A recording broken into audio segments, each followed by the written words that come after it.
It's been a volatile few years for Gautam Adani. The Indian billionaire has built the Adani Group into a sprawling conglomerate that controls large and critical infrastructure projects in one of the world's fastest-growing economies.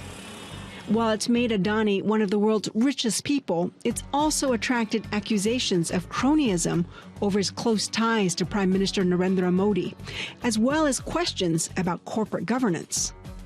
In January 2023, those concerns erupted onto the global stage when short seller Hindenburg Research accused the Adani Group of fraud and stock price manipulation. Though they denied those allegations, the report still triggered a $150 billion meltdown in shares of the group's listed firms and cast a shadow over the company, just as it was eyeing a wider global play. The stocks have since then pared most losses, and the Adanis have tied up fresh lines of bank and equity financing and won a reprieve from India's Supreme Court. But fears linger as investigations by India's market regulator and the U.S. Department of Justice continue. It's with this backdrop that the 62-year-old founder spoke to Bloomberg's Anto Antony to say he's setting in motion a succession plan that will hand the running of his massive conglomerate in about 8 years to the next generation of his family, which he dubs the G2. Adani limited on-camera questions to succession.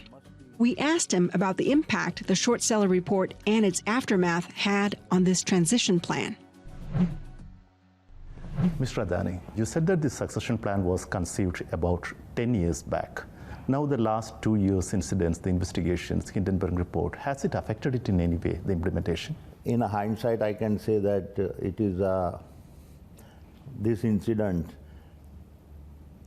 makes family more together and work very hard to fight it back. And I definitely basically see that they have converted this incident into the great opportunity for family uniteness. Secondly, they work hard, and whatever corrections in each and every aspect of our businesses we have to do. And in fact, basically this Hindenburg issues of this last year was Adani Group history is the highest performance. Many people attribute your business growth to how you strategize your company's priorities to that of the government's priorities, whether it is state or center. Is that something that you will ask the next generation to continue? No, so that is basically group has decided, irrespective of the government. Okay, when whatever the government basically decide the priority for the nation's point of view, we always basically focus our business in that direction. And I strongly believe that when you basically business directions towards government priorities, you always basically get the tailwinds and not the headwinds. And that helps your group to grow faster. That strategy has meant the Adanis now control big chunks of India's infrastructure, including ports, airports, and data centers. So the decision on how the Adani Group will be managed in the future will have ramifications beyond the conglomerate and the family. Tell us about your succession plans. What steps are you putting in place to ensure that this goes on smoothly for the investors, the family, as well as the company? Succession is a very, very important for the business sustainability. And it must be is a organic, gradual, and a very systematic. Succession is not one of the events, but it is a long-term journey.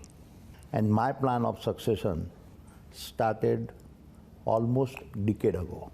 And I gradually inducted our G2, Pranav, Karan, Sagar, and now Jeet. And the successions will be completed according to my planning in next 8 to 10 years. And all the G2 members of our family were given the best of the professional educations. They were also trained in the fundamentals of each and every businesses.